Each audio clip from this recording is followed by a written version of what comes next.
Everyone, আসসালামু আলাইকুম। পেটুক্স রেসিপিতে সবাইকে স্বাগতম। আজ আমি আপনাদের একটি বিফের আইটেম তৈরি করে দেখাবো।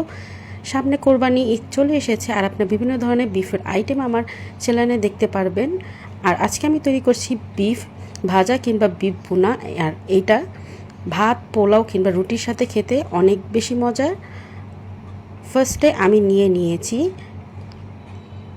আধা কেজির মতো গরুর মাংস, ছোট ছোট করে পিস করে কেটে নিচ্ছি। চাইলে আপনারা বড় সাইজ রাখতে পারেন।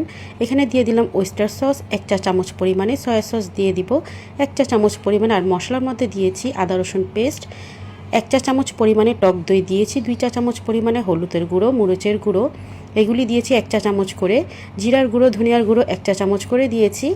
দেন এখানে দিয়েছি চিলি ফ্লেক্স 1 চা চামচ পরিমাণে, সরিষা তেল দিয়ে দিলাম 2 চা চামচ পরিমাণে। আর গরম মশলা দিয়েছি গুঁড়াটা 1 চা চামচ পরিমাণে। এগুলি সমস্ত উপকরণ দিয়ে ভালো মতো করে মিক্সড করে নিতে হবে। আমি হাত দিয়ে মেখে নিচ্ছি। আর হাতে মাখা গরু মাংস খেতে বেশ মজার হয়। ভালো মতো করে মিক্সড করে নিতে হবে। আপনারা যদি ঝালের কোয়ান্টিটি বেশি খান, ঝাল খেতে মানে পছন্দ করেন, তাহলে অবশ্যই একটু স্পাইসিটা একটু বাড়িয়ে দিতে পারেন। লাল মরিচের গুঁড়াটা দিতে পারেন আরও 1/2 চা চামচ পরিমাণের। আমি কোয়ান্টিটি অনুযায়ী আমি মশলাগুলো এখানে ব্যবহার করেছি। ভালো মতো করে মিক্সড করে নিতে হবে। এখানে লবণ ব্যবহার করেছি 1.5 চা চামচ পরিমাণে।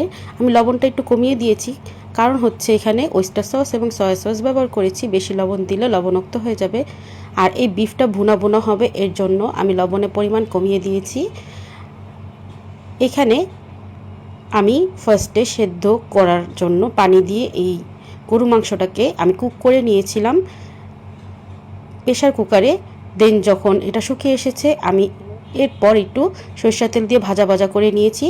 দেখতে যেমন লোভনীয় ছিল, খেতে বেশ মজার হয়েছে। বাসা অবশ্যই ট্রাই করে দেখবেন। আশা করি আপনাদের কাছে অনেক ভালো লাগবে। আমার আজকের এই রেসিপিটি যদি আপনার কাছে ভালো লাগে থাকে, প্লিজ আমার চ্যানেলটি সাবস্ক্রাইব করবেন। আমার পাশে থাকবেন। নিত্য নতুন রেসিপি পেতে চাইলে আমার নোটিফিকেশনটা ওপেন করে রাখবেন, যাতে নিত্য নতুন রেসিপি আপনারা সহজেই পেয়ে যান।